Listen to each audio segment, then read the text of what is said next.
नमस्कार दोस्तों, मैं भाषा और बेबाक भाषा के दो टूक कार्यक्रम में आप सबका दिल से स्वागत है। एक सवाल जो मैं पूछना चाहती हूं अपने प्रधानमंत्री नरेंद्र मोदी से, वह यह, मोदी जी, क्या रामराज में विपक्ष को निपटाना ही प्राइम एजेंडा है?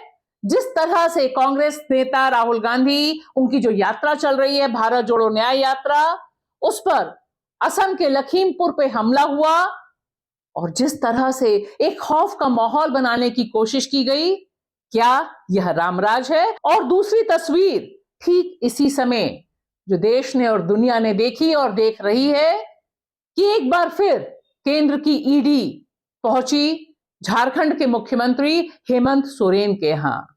यानी सीधा सवाल यह कि क्या रामराज में विपक्ष की पार्टियां, उनकी सरकारें रहेंगी ही नहीं? क्योंकि यह एक बहुत बड़े पैमाने पर मैसेज आप नीचे तक दे पाए हैं कि जहां भी विपक्ष अपनी सरकारें चला रहा है, चाहे वो झारखंड हो, देश की राजधानी दिल्ली हो, पश्चिम बंगाल हो, तमिलनाडु हो, केरल हो, उन सब जगहों पे केंद्र की जो एजेंसियां हैं या जो राज्यपाल हैं, वे इस तरह का माहौल बना देते हैं कि लगता है कि यह सरकार अब गई, यह सरकार तब गई। यानी जो रामराज आप स्थापित करना चाह रहे हैं, जिसका शोर इतना ज्यादा है, वह शोर क्या यह बताने के लिए है कि पूरे भारत में सिर्फ और सिर्फ आप और आप ही रहेंगे? यानी बीजेपी, आरएसएस और बाकी विपक्ष की तमाम पार्टियां रहेंगी नहीं, और जो रहेंगी वे लगातार ईडी उसके साए में बड़ी मुश्किल से सांस भरते भरते काम करेंगी।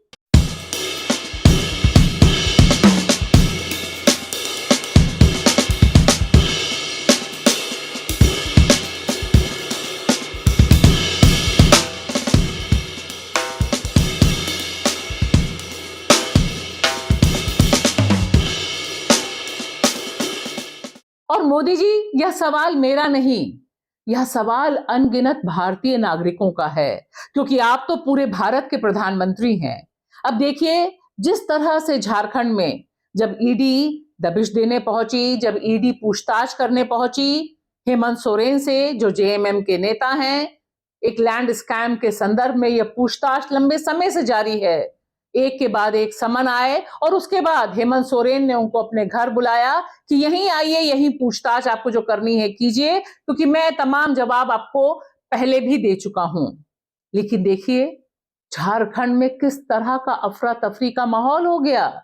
देखिए ये प्रदर्शन, लेकिन उनका हर सवाल का जवाब दिया, लेकिन बार बार समन बेच करके आप माननीय यहाँ की सरकार को अस्थिर करने का जो प्रयास किया जा रहा है, और यहाँ पर मैं ईडी से कहना चाहता हूँ, एजेंसी वहाँ पर क्यों नहीं काम करते? जहाँ बीजेपी की सरकार है वहाँ क्यों नहीं जाते ये ईडी वाले? यह प्रदर्शन भारत के नागरिक ही कर रहे हैं और वह यह संदेश देना चाहते हैं केंद्र को, यानी आपको, कि साहब, इस मुख्यमंत्री को हमने चुना है, यह आदिवासी बहुल राज्य है। और आप जब आदिवासियों की बात करते हैं, राष्ट्रपति एक महिला आदिवासी को बनाते हैं, उस समय हमारे द्वारा चुने गए एक मुख्यमंत्री को इस तरह से परेशान क्यों किया जा रहा है?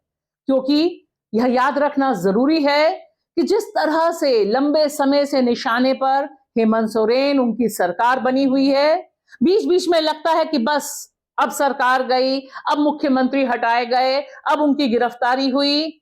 इसने दरअसल भारत की जो मूल भावना है, जो संघीय ढांचा है, जिसको हमारा देश का कॉन्स्टिट्यूशन बचाता है, उस पर हमला किया है। यह अकारण नहीं है, यह अकारण नहीं है मोदी जी, कि आप देखिए जब ईडी पहुंचती है पश्चिम बंगाल, तब वहां पर टीएमसी के समर्थक इतने उत्तेजित, आक्रांत हो जाते हैं कि वे हमला बोल देते हैं। और यह दरअसल आपकी साख और ईडी की साख पर बट्टा है, क्योंकि इस बार जब झारखंड पहुंची, जब रांची पहुंची ईडी, तब उसने एक्स्ट्रा प्रोटेक्शन की मांग की। एक ही देश में ऐसा क्यों हो रहा है कि लोगों को अपनी ही एजेंसियों पर भरोसा नहीं हो रहा। लोग पब्लिक डोमेन में यह क्यों कह रहे हैं कि केंद्र हमारे द्वारा चुनी गई सरकार को गिराना चाहती है। ठीक इसी तरह से पूरा का पूरा माहौल दिल्ली में बनाया गया। दिल्ली के मुख्यमंत्री अरविंद केजरीवाल पर भी ईडी के सम्मन, ईडी की पूछताछ और उसे लेकर जो कयास है वह दरअसल ईडी की साख पर बट्टा है, क्योंकि अब विपक्ष को चुनने वाले लोगों, भारतीय मतदाताओं के भीतर एक माहौल यह बन गया है कि मोदी जी विपक्ष की सरकारों को चलने नहीं देते। जहां ईडी नहीं पहुंचती, जैसे केरल में तमाम और मामले हैं, लेकिन केरल के राज्यपाल जिस तरह से एक्ट करते हैं, जिस तरह से तमाम केरल विधानसभा द्वारा पारित बिलों को रोक देते हैं, बार बार अपील अदालतों में करनी पड़ती है। यानी नॉर्मल प्रोसेस जो डेमोक्रेसी का है वह बाधित हो गया है। सवाल यह, क्या यही रामराज है? और दिक्कत की बात है मोदी जी कि 2014 के बाद से 2024 तक आपकी सरकार के नेतृत्व में काम कर रही तमाम एजेंसियों ने सिर्फ और सिर्फ जिस तरह से विपक्ष की सरकारों को निशाने पे लिया है, उसने इन तमाम एजेंसियों की साख को मटिया मेट कर दिया है। मोदी जी, यह सवाल सिर्फ मेरे नहीं हैं, तकरीबन यही सवाल पश्चिम बंगाल से उठ रहे हैं, यही आशंकाएं बिहार में भी उठ रही हैं कि बिहार की सरकार भी कब तक चल पाएगी, किस दिशा में जाएगी, और तमिलनाडु इसे लेकर लगातार सवाल उठाता ही रहा है। केरल लगातार एक टकराव की स्थिति में बना हुआ है, और यह सवाल इसलिए भी जरूरी है क्योंकि 2014 के बाद से 2024 आ गया है मोदी जी, और इन 10 सालों में अगर आप खुद लिस्ट उठा के देखिए या कुछ ये खबरें देखिए, सिर्फ और सिर्फ ईडी हो, तमाम जांच एजेंसियां हो, या फिर राज्यपाल का अड़ियल रवैया, वह सिर्फ विपक्ष की सरकारों की तरफ है। ऐसा क्या है? इतनी भी परेशानी क्यों? क्योंकि आपके पास तो अकूत बहुमत है, और अब 22 जनवरी के बाद से जिस तरह से आप रामराज स्थापित करने की तरफ बढ़ रहे हैं, तब ये विपक्षी पार्टियों की सरकारें या उनकी यात्राएं इतनी ज्यादा आपको क्यों खटक रही हैं, और जिस तरह से ये खटक रही हैं या निशाने पर आ रही हैं, उसकी वजह से भी लोगों में यह सवाल बहुत तेजी से उठ रहा है कि क्या रामराज में विपक्ष रहेगा नहीं? शुक्रिया।